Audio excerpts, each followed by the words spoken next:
여러분, 오늘 말씀의 제목은요, 예수님의 권위, 그 생명과 심판이라는 제목으로 함께 그 말씀을 나누기를 원합니다.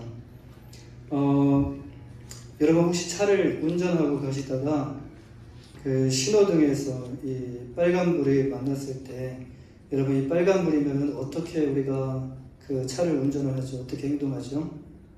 이 빨간불은 멈춤이라는 신호라고 우리가 그 운전면허증을 우리가 따기 전에 이제 거기서 우리가 배웠기 때문에 빨간불일 때는 우리는 자동적으로 거기서 멈추게 됩니다. 그 라인에서 이제 멈추게 돼요. 신호등은 단순한 기계일 뿐인데도 여러분 우리는요 모두가 그 권위에 그 복종을 합니다. 그런데 만약에 신호등이 고장이 났을 때 경찰관이 손을 들어가지고 수신호로 멈추라라고 하면 또 우리가 어떻게 합니까? 운전했던 것을, 운전을 우리가 그 브레이크를 잡고 즉시 그 운전에서 이제 멈추게 됩니다. 그 이유가 무엇이죠? 경찰관이 힘이 세고 그 경찰관이 강해서가 아니라 그 경찰관에게 위임된 권위 때문에 우리가 복종하게 되는 것입니다. 오늘 말씀은 이제 생명과 심판의 권한인데, 생명과 심판의 권한을 가지신 예수님에 대한 이 말씀인데요. 여러분 예수님은 누구시죠? 예수님. 사도 요한은요 오늘 본문에서 예수님은 하나님께로부터 권위를 위임받으신 분이라는 것을 증거하고 있어요. 오늘 본문에 보시면 예수님께서 하나님으로부터 권위를 위임받으신 분이라는 것을 증거하고 있습니다. 우리가 그 예수님의 말씀에 순종해야 하는 이유, 우리가 예수님의 말씀에 온전히 그 모든 것에 다 복종해야 되는 이유는 다름 아닌 예수님이 하나님께로부터 권위를 위임받았기 때문이라는 말씀입니다. 자, 그렇다면 첫째로 예수님이 하나님께로부터 위임받은 권위는 무엇일까요? 오늘 본문 21절에서 22절 말씀을 보시면 아버지께서 죽은 자들을 일으켜 살리신 같이 아들도 자기가 원하는 자들을 살리느니라. 그리고 아버지께서 아무도 심판하지 않으시고 심판을 다 아들에게 맡기셨으니 라고 말씀을 하셔요. 여기서 우리는 예수님께서 하나님께로부터 위임받은 이 두 가지 권위, 이 안에서 두 가지 권위를 우리가 발견할 수가 있습니다. 하나는 21절 말씀에서 죽은 자들을 일으켜 살리신 같이 라고 말씀하시죠. 무엇을 의미합니까? 생명에 관한 권한을 위임받으셨다. 또 다른 하나는요, 생명을 관한 권한만 위임받으신 것이 아니라 22절 말씀을 보시면 이제 심판에 관한 말씀이 나와요. 그렇습니다. 심판에 관한 권한 또한 예수님께서 위임을 받으셨어요. 그러니까 생명과 심판 이 두 가지 권한을 하나님께서 아들 되시는 예수 그리스도에게 위임하셨다라는 말씀이에요. 예수님께서 성육신하여 이 땅에 오셨을 때 무엇을 위하여 예수님께서 이 땅에 오셨죠? 요한복음을 보시면 예수님께서 이 땅에 오신 목적이 잘 드러나 있습니다. 요한복음 3장 17절에 보시면 예수님께서 이 땅에 오신 목적에 대해서 이렇게 말씀하셔요. 예수님께서 이 땅에 오신 목적은 심판이 아니다. 심판이 아니라 예수님은 사망에서 구원하여 생명을 주시기 위해 이 땅에 오셨다라고 말씀하셔요. 요한복음 3장 17절에요. 하나님이 그 아들을 세상에 보내신 것은 세상을 심판하려 하심이 아니요 그로 말미암아 세상이 구원을 받게 하려 하심이다라고 말씀하셔요. 이 땅을 향한 그 하나님의 목적이 예수님 안에 고스란히 담겨져 있는데, 하나님은 이 땅을 심판하시기 위해서 예수님을 보내신 것이 아니라 반대로 생명을 주시고 구원하여 주시고 하나님의 자녀 삼아 주시기 위해서 이 땅에 예수님을 보내셨다라는 말씀이에요. 예수님께서 생명과 심판의 권한을 가지고 이 땅에 오셨습니다. 근데 우리가 이제 이 말씀을 듣고 우리가 이제 취해야 되는 것이 무엇이죠? 이제 우리는요, 이 두 가지 중에서 하나를 선택해야 된다는 거예요. 그러니까 생명을 선택할 것이냐, 아니면 심판을 선택할 것이냐. 그렇다면 무엇을 선택해야 됩니까? 여러분, 생명을 선택하셔야 된다는 말씀이에요. 누구도 생명을 놔두고요, 지금 이 심판이 얼마나 정말 우리가 감당하기 힘든, 감당할 수 없는 그 심판이라는 것을 우리가 알고 있다면 이 심판을, 생명이 아니라 심판을 선택하는 사람은 아마 없을 것이에요. 이 성경을 보시면 심판이 어떤 심판인지, 근데 이를 알고도 만약에 심판을 선택한다면, 이를 무시하고 이를 가볍게 여기고 이 생명이 아니라 심판을 선택한다면, 여러분, 그 사람은요, 제일 어리석은 사람이 될 것입니다. 그런데 사람들은 어떻게 합니까? 지금 우리가 해야 되는 것은 지금 이 둘 중에 예수님께서 오신 목적, 생명을 위해, 심판을 위해 예수님께서 이 땅에 오셨는데, 여러분, 이것에 대해서 사람들은요, 선택은 하지 않고 왜 하나님은 심판하시냐라고 오히려 따지고 묻습니다. 그러니까 심판받지 않기 위해서는 예수님을 믿으라라고 분명히 말씀하죠. 그런데 그거는 전혀 이제 생각하지 않고 왜 하나님은 심판하시냐라는 것을 따지고 묻는다는 거예요. 하나님은 선하신 분, 어디서 또 들은 게 있습니다. 하나님은 선하신 분이라고 하는데, 그리고 하나님은 자비의 하나님이시라고 하는데, 그리고 하나님은 사랑의 하나님이시라고 하는데, 하나님은 왜 심판을 하시냐라고 묻고 따진다는 거예요. 지금 다시 살 수 있는 기회를 주는데도, 지금 기회가 눈앞에 이렇게 우리가 놓여져 있는데도, 여러분, 기회를 붙잡으려고 하기보다는 그 심판이라는 단어에 꽂혀가지고 어떻게 하나님이 이렇게 하실 수 있어, 이렇게 토론만 하려고, 논쟁만 하려고 하는 사람들이 있다는 말씀이에요. 이것은 곧 지금 인간이요, 영적으로 어떤 상태에 놓였는지를 전혀 알지 못하고 하는 그 무지에서 하는 말인데요. 여러분, 성경은 우리 인간의 상태에 대해서 뭐라고 말씀합니까? 로마서 3장 23절에 모든 사람이 죄를 범하였으며 하나님의 영광에 이르지 못하더니라고 말씀하셔요. 인간은 죄를 범했고요, 그리고 죄로 인해서 이미 인간은 그 모든 능력을, 하나님께 주신 그 모든 능력을 상실한 죽은 상태에 이르렀다라는 것을 말씀해 줘요.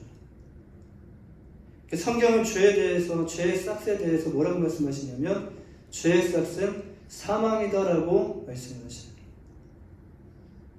인간이 지금 처한 상태가 무엇인지, 지금 내가 어느 상태에 놓여 있는지를 여러분 모르기 때문에, 지금 나는 이런 상태에 놓여 있는지 모르고 그냥 나는 지금 살아있다라고 이렇게 생각하고, 나는 선하다, 나는 그렇게 죄를 많이 짓지 않았다.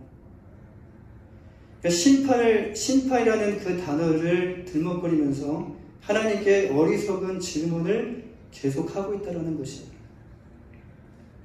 지금 심판에 대해서 질문할 때가 아닙니다. 생명이라는 단어에 집중할 때예요. 생명을 주시기 위해서 예수님께서 오셨다. 그러면 이제 우리가 집중해야 되는 것은 생명이라는 이 단어에 집중을 하셔야 된다는 말씀이에요. 이제 예수님께서 말씀하시는 생명이 무엇이고, 그리고 그 생명을 얻을 수 있는 방법이 무엇인지를 말씀을 통해서 찾으셔야 돼요. 베드로전서 1장 18절에 19절 말씀에서 보면요, 베드로 사도는 이렇게 증거합니다. 너희가 알거니와 너희 조상이 물려준 헛된 행실에서 대속함을 받은 것은 은이나 금같이 없어질 것으로 된 것이 아니요 오직 흠없고 점없는 어린 양 같은 그리스도의 보배로운 피로 된 것이다 라고 말씀을 하셔요. 이 십자가에서 물과 피를 다 쏟으시고 죽으신 예수님께서 우리의 모든 죄를 대속하여 주셨다라는 말씀이에요. 여기서 대속은요, 남의 죄를 대신하여 당하거나 속죄하는 것을 의미를 합니다. 사랑하는 여러분, 예수님은 살리는 영으로서 심판이 아니라 이제 장차 다시 오실 주님은 심판주로 오시지만 이미 예수님께서 오신 그 초림의 예수님은 여러분 심판주가 아니라 살리는 영으로서 우리가 정말 은과 금으로는 절대로 살 수는 없고 찾을 수도 없는 사람들이 영원한 생명을 찾다가 구원을 찾다가 찾지 못하고 결국 어떻게 되죠? 결국 모든 사람들이 생명을 찾고 영원한 구원을 찾다가 모든 사람들이 결국에는 다시 원상태로 돌아오게 되고 죽음에 놓이게 된다는 거예요. 그러니까 예수님께서는 구원을 통해서 영원한 생명이라는 하나님의 그 크신 은혜를 주시기 위해서 이 땅에 오셨다라는 말씀이에요. 이뿐 아니라 예수님은요, 심판의 권한 또한 있다라는 것을 우리가 믿으셔야 됩니다. 두 번째로, 그렇다면 이제 이제 생명을 얻는 자는 누구일까라는 것을 우리가 말씀을 통해서 잠시 살펴보기를 원해요. 저는 여기 계시는 여러분 모두가 오늘 우리에게 주신 이 말씀 안에서 진리를 깨닫고 그 심판이 아니라 생명을 얻는 여러분 모두가 되시기를 주님으로 간절히 소망합니다. 본문 24절 말씀에 보면요, 내가 진실로 진실로 너희에게 이르노니 내 말을 듣고 또 나 보내신 이를 믿는 자는 영생을 얻었고 심판에 이르지 아니하나니 사망에서 생명으로 옮겼느니라 라고 말씀을 하셔요. 이 말씀을 조금 더 쉽게 우리말 성경으로 다시 보게 되면요, 내가 진실로 진실로 너희에게 말한다. 누구든지 내 말을 듣고 나를 보내신 분을 믿는 사람은 영생이 있고 심판을 받지 않는다. 그는 죽음에서 생명으로 옮겨졌다라고 이렇게 말씀하셔요. 심판을 받지 않을 수 있는 방법에 대해서 어렵지 않습니다. 심판을 받지 않을 수 있는 방법에 대해서 참 간단하면서도 명료하게 말씀해 주셔요. 지금 예수님께서 하신 모든 말씀을 듣고 예수님을 보내신 하나님을 믿는 사람이 영원한 생명을 얻게 된다는 말씀이에요. 이 말씀은 곧 예수님을 믿는 것과 하나님을 믿는 것을 절대로 분리될 수 없다라는 것을 우리가 알 수가 있는데요. 다시 말해서 예수님과 하나님은 하나라는 말씀이에요. 여기서 예수님께서는 중요한 부사를 사용하시는데 진실로 진실로라는 이 말씀으로 이 문장을, 이 내용을 시작을 하셔요. 이것은 히브리어로 아멘 아멘이라는 단어입니다. 아멘 아멘. 중요한 말씀을 하실 때 주님께서 진실로 진실로를 사용하셔서 이 말씀하고 계신다는 거예요. 그렇다면 이 말씀이 어떻다는 것입니까? 이 말씀이 그 어떤 것보다도 중요하다는 말씀이에요. 믿는 자는 어떻게 된다라고 말씀하시죠? 이어지는 말씀을 보시면 사망에서 생명으로 옮겨졌느니라라고 말씀하셔요. 여기서 옮겼느니라 라는 이 원어는 그 고대의 연사들이 다른 주제로 이렇게 다른 주제로 넘어갈 때 주로 사용했던 용어인데 그 일반적인 상황에서는 이것이 넘어가다, 이주하다라는 뜻으로 사용되기도 했습니다. 여기서 옮겨졌느라는 이 단어는 시제로서의 완료 시제인데 이 시제는요, 이미 동작이 완료된 상태가 현재까지 계속 진행되고 있음을 의미하는 거예요. 다시 말해서 예수님을 믿는 순간, 예수님을 믿고 입으로 시인하는 그 순간 우리는 이미 사망의 권세에서 벗어나게 되고 생명으로 완전히 바뀌게 된 것이라는 말씀이에요. 그 상태가 또한 지금까지 현재까지 유지되고 있는 것을 의미합니다. 따라서 그 부활이요 생명이신 예수님을 믿는 그 모든 그리스도인들은요, 이제는 사망과 관계가 없기 때문에 더 이상 이 사망의 세력을 붙잡은 그 마귀를 무서워할 필요 없고 두려워할 필요 없고 사망에 매여서 또 종노릇할 필요가 없다라는 말씀이에요. 로마서 8장 2절 말씀과 같이 그리스도 예수 안에 있는 생명의 성령의 법이 우리를 죄와 사망의 법에서 해방시켰기 때문에 우리는 이제 더 이상 마귀의 종로로 살 필요 없고 마귀를 더 이상 두려워하며 무서워 떨 필요가 없다는 말씀이에요. 여기서 가장 중요한 것은요, 생명과 심판의 권한을 가지고 예수님이 이 땅에 오시기 전에 여러분 우리는 영적으로 어떤 상태였는지 진단해 보는 것이 중요합니다. 여러분 치료도 중요하지만 치료를 받기 전에 먼저 어떤 병을 가졌는지 진단하는 것이 우선입니다. 그리고 중요합니다. 우리의 영적 상태는요, 죄로 인해서 사망으로 진단을 받은 상태예요. 지금 우리가 살아있지만 육이 살아있을 뿐이지 우리의 영은 이미 사망으로 진단을 받은 상태라는 말씀이에요. 우리의 육신은 살았습니다. 물고기가 여러분 물을 떠났을 때, 물을 떠나서 흙바닥에서 살려고 몸부림을 치면서 팔딱팔딱 뛰고 있어요. 그런데 이 물고기가 여러분 물로 들어가지 않고 계속해서 그 흙바닥에서 뛰고 있다면, 살려고 바둥바둥거리고 있다면 여러분 그 물고기는 현재 살아있는 것처럼 보이지만 여러분 결국 그 물고기는요 죽은 거나 마찬가지예요. 우리 육신도 이와 비슷합니다. 우리는 물을 떠났습니다. 다시 말해서 우리는 죄를 선택했고 죄로 인해서 하나님을 떠난 존재예요. 오늘 말씀과 같이 예수님의 그 말씀을 듣지 않고 살려주시기 위해서 오신 그 예수님의 말씀을 듣지 않고 예수님을 보내신 하나님을 믿지 않은 사람들은요, 흙바닥에 있는 그 물고기와 같이 육신은 살아있어도, 육신은 살아있는 것처럼 보여도 사망으로 진단받은 사람이다라는 것이에요. 물고기가 물을 또 돌아가면, 다시 물로 돌아가면요, 다시 사는 것과 같이 우리 또한 우리가 정말 우리가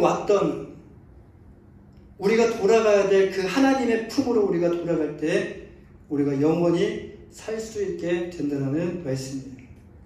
예수 그리스도를 통해서 하나님과 다시 만날 수 있는 길을 예수님이 이 땅에 오심을 통해서 길이 열렸다라는 말씀입니다. 오늘 말씀의 주제인 생명과 심판을 떠나서 우리가 지금 영적으로 어떤 상태였는지, 지금 우리가 영적으로 또는 어떤 상태인지를 정확하게 알고 하나님의 말씀을 보면서 출발하는 것이 중요하다는 말씀이에요. 그러니까 영적인 상태가 어떤 상태였는지 진단을 하고 내가 이 말씀을 통해 출발을 하는 것이 중요하다는 말씀입니다. 사랑하는 여러분, 예수님을 거부한 사람들은 안타깝지만 사망 가운데 살아가다 결국 죽음을 맞이하게 되고 영원한 죽음까지 또 맞이하게 됩니다. 그런데 반대로 예수님을 믿는다면요, 생명을 얻어 살아있는 사람으로 완전히 뒤바뀌게 된다는 거예요. 그래서 성경을 계속 읽다 보면 성경이 이 세상의 그 어떤 책과는 비교할 수 없는 정말 완벽한 책이다라는 것을 여러분 발견하고 깨닫게 될 것이에요. 하나님이 아닌 사람의 머리로 한번 생각해 보십시오. 하나님이 아니라 하나님이 개입이 없이 사람의 머리로 어떻게 이런 스토리를 만들 수 있겠냐는 거예요. 세상 그 어떤 책에도요, 많은 책들을 읽어보셨겠지만 세상 그 어떤 책에도 여러분 성경 같은 책은 없다라는 거예요. 믿겨지지 않을 뿐이지, 이것이 믿음으로 받아들이기 힘들 뿐이지 성경 같은 책은 없다라는 거예요. 성경은 여러분 사실일 뿐만 아니라 내가 믿지 않을 뿐이지 이것은 성경은 사실일 뿐만 아니라 성경은 살아계신 하나님의 말씀입니다. 성경은 여러분 신적 기원을 갖고 있어요. 하나님으로부터 성경이 왔죠. 그러나 성경은 하늘의 언어를 하늘의 언어로서 기록한 것이 아니라 인간을 하나님께서 함께 사용하셔서 인간의 언어의 양식으로 쓰여진 책이 바로 성경이다라는 말씀이에요. 자, 그렇다면 세 번째로 이제 반대로요, 심판을 받는 자는 누구일까요? 첫 번째는 영생을 받는 자는 누구일까요? 두 번째로 반대로 심판을 받는 자는 누구일까요? 오늘 본문 23절 말씀을 보시면 이는 모든 사람으로 아버지를 공경하는 것 같이 아들을 공경하게 하려 하심이라. 아들을 공경하지 않는 자는 그를 보내신 아버지도 공경하지 아니하느니라라고 말씀하셔요. 여러분, 이 구절을 조금 더 쉽게 이해하기 위해서 우리가 우리말 성경으로 다시 한번 보면요, 이는 모든 사람이 아버지를 공경하는 것 같이 아들도 공경하게 하려는 것이다. 아들을 공경하지 않는 사람은 그를 보내신 아버지도 공경하지 않는다라고 말씀하는 거예요. 이 구절에서 눈에 띄는 단어가 무엇입니까? 반복되는 단어가 있죠. 공경이라는 단어가 계속적으로 반복을 합니다. 하나의 구절에서 네 번이나 반복되고 있다는 거예요. 여러분, 공경은 누구에게 하는 것이죠? 어른에게 공경을 하지만 첫째로 누구에게 공경을 하냐면 부모에게 공경을 해야 됩니다. 부모. 이 에베소서 6장 1절에서 2절 말씀을 보시면요, 자녀들아 주 안에서 너희 부모에게 순종하라. 이것이 옳으니라. 내 아버지와 어머니를 공경하라. 이것은 약속 있는 첫 계명이니. 이 부모에게 첫째로 순종하라고 말씀하시고 또 두 번째 2절 말씀을 보시면 공경하라라고 말씀하시네요. 이 공경의 대상이 바로 어른이지만 부모님이 공경을 받아야 되는 대상이라는 말씀이에요. 부모님을 통해서 우리가 공경을 배우고 사회에 나가서 어른을 공경하게 되죠. 여기서도 공경이 오늘 본문 말씀에서 이 공경이라는 단어와 동일한 그 헬라어로 쓰여지는 단어인데요. 이것은 곧 부모를 공경하는 것이 궁극적으로 하나님을 공경하는 일과 연관되어져 있다는 말씀이에요. 여기서 공경은 존경하다 혹은 귀하게 여기다라는 뜻을 가지고 있습니다. 예수님께서 비록 육신으로 이 땅에 오셨지만 예수님은 누구십니까? 예수님은 그냥 오신 것이 아니라 그냥 우리와 같이 육체로 태어나신 분이 아니라 하나님께서 구원주로 이 땅에 보내신 분이 바로 예수님이다라는 말씀입니다. 그리고 하나님의 말씀을 가지고 오신 분이 바로 예수님입니다. 하나님께서 공경을 받으시는 것과 같이 예수님 또한 공경을 받으시는 것은 당연하다는 말씀이에요. 만약 누구든지 아버지와 아들을 다르게 평가한다면 아들을 보내신 아버지를 무시하는 처사가 되는 것이에요. 우리가 인정을 하든 인정을 하지 않든 그것과 상관없이 예수 그리스도가 하나님에 의해서 종말론적 심판자로 임명되셨기 때문에 구원자로 임명되셨지만 또 종말론적 심판자로 임명되셨기 때문에 우리는 예수님을 영접해야 되고 예수님을 믿고 하나님을 공경하듯이 우리는 예수님을 공경해야 한다는 말씀이에요. 여기서 심판을 받는 자가 누구라고 말씀하십니까? 하나님 아버지께서 구원과 심판의 전권을 위임하신 아들, 그 이름이 바로 예수 그리스도입니다. 예수 그리스도를 공경하지 않는 자가 심판을 받게 된다라는 말씀이에요. 하나님의 아들 예수 그리스도를 구원자로서 인정하고 믿는 자도 있지만 다 그런 건 아니죠. 오늘 말씀 이전에 나오는 여러분 유대 지도자들과 같이 예수님을 하나님의 아들로 인정하지 않고 예수님을 또 구원자로 인정하지 않고 그들은 예수님을 멸시했고 배척했고 믿지 않는 자들이었어요. 그러니까 예수님을 따르면서 예수님을 믿는 자들도 있지만 예수님을 또 믿지 않는 자들이 있다라는 말씀이에요. 지금 유대 지도자들은요, 예수님께서 하나님을 자신의 친아버지라고 하신 말씀에 대해서 뭐라고 생각했냐면 신성 모독을 하네. 신성 모독이라고 그들이 여겼을 뿐만 아니라 이제는 예수님을 죽이고자 했다라는 것입니다. 어떻게 하면 예수를 죽일 수 있을까? 기회를 계속적으로 살피고 있었어요. 여러분, 심판은 다른 것이 아닙니다. 예수님이 심판과 생명의 기준이 되시는데 예수님을 하나님께서 보내신 자로 인정하지 않고 공경하지 않는 자, 하나님께서 보내신 자로 믿지 않는 자가 심판의 대상이 된다는 것이에요. 사랑하는 여러분, 우리는 여러분 어느 것을 선택해야 되겠습니까? 여기서 선택에 관한 문제는 단 하나입니다. 지금 두 가지를 말씀드렸습니다. 생명과 심판을 말씀을 드렸는데 생명과 심판이 우리가 선택해야 될 것이 아니라 예수님을 믿고 안 믿고의 그 선택에 달려있다라는 말씀이에요. 믿으면 생명을 얻고요.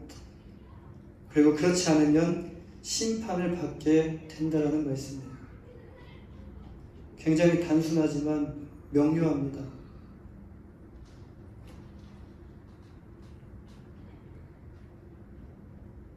우리가 선택해야 되는 것이 무엇입니까? 예수님을 믿는 것을 선택해야 될까요? 예수님을 믿지 않는 것을 선택해야 될까요?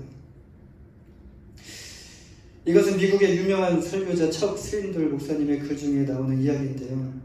어느 날 한 남자가 그 사막에서 길을 잃고 물 한 모금을 찾으며 헤매고 있었어요. 점점 갈증이 심해지고 입술은 바짝 타들어가고 정신은 이제 혼미해져가는 그런 상태 가운데 그는 오래된 그 오두막집을 발견하게 됩니다. 그 안에서 먼지에 쌓인 주전자를 발견하고요. 그 안에 담긴 물을 마시러 가는데 그 순간 그 주전자에 적힌 그 글귀를 보게 됩니다. 그 주전자에는 이런 글이 써 있었습니다. 이 물 주전자에 담긴 물을 모두 사용해서 펌프질을 해야 됩니다. 떠나기 전에 이 물 주전자를 반드시 채워 놓으십시오라는 이런 글귀가 써 있었습니다. 이 글을 읽은 그는요, 이제 갈등을 하게 돼요.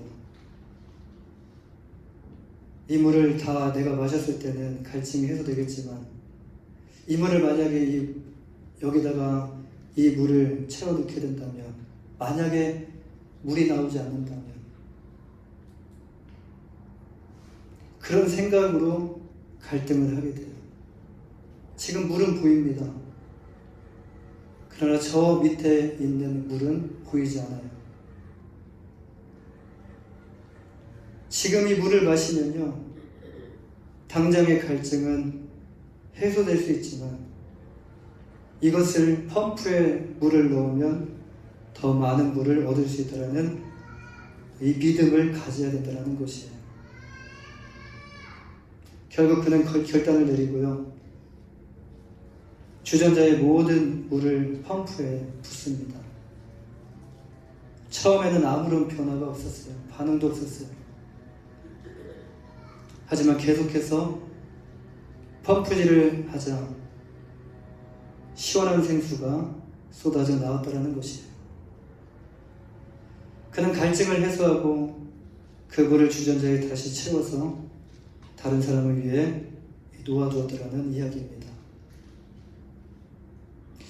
여러분, 우리는 이 여호와에서 믿음은 때로 눈에 보이지 않는 것을 선택해야 하는 그런 결단해야 된다는 그 중요한 교훈을 우리가 얻게 됩니다.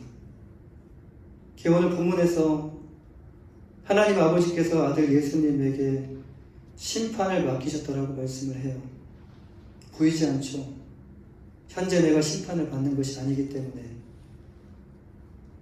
또 예수님의 말씀을 듣고요, 예수님을 보내신 하나님을 믿을 때 사망에서 옮겨 생명을 얻을 수 있다라고 말씀합니다. 이것 또한 우리의 눈으로 볼 수 있는 것이 아니라는 거예요. 사랑하는 여러분, 우리는 하루에도 수많은 선택을 하면서 살아갑니다. 그런데 정말 우리가 해야 하는 선택은요, 이 땅에서 먹고 사는 문제를 가지고 선택하는 것도 중요하지만 영원히 살고 죽는 것에 대한 선택이 더 중요합니다. 영원히 눈앞에 보이지 않는다고 없는 것이 아닙니다. 눈에 보이지 않을 뿐이지 여러분 영혼은 존재하고 그리고 지금 우리에게 말씀하시는 이 하나님은 살아계십니다. 우리의 눈으로 볼 수 없지만 하나님은 존재하고 계십니다. 하나님은 살아계십니다. 먹고 사는 것보다 더 중요한 것이 바로 영혼의 문제예요. 예수 그리스도를 믿음으로 예수 그리스도를 선택하고 예수 그리스도를 믿음으로 영원한 생명의 그 축복을 누리시는 여러분 모두가 되시기를 주님의 이름으로 간절히 축원합니다. 기도하겠습니다.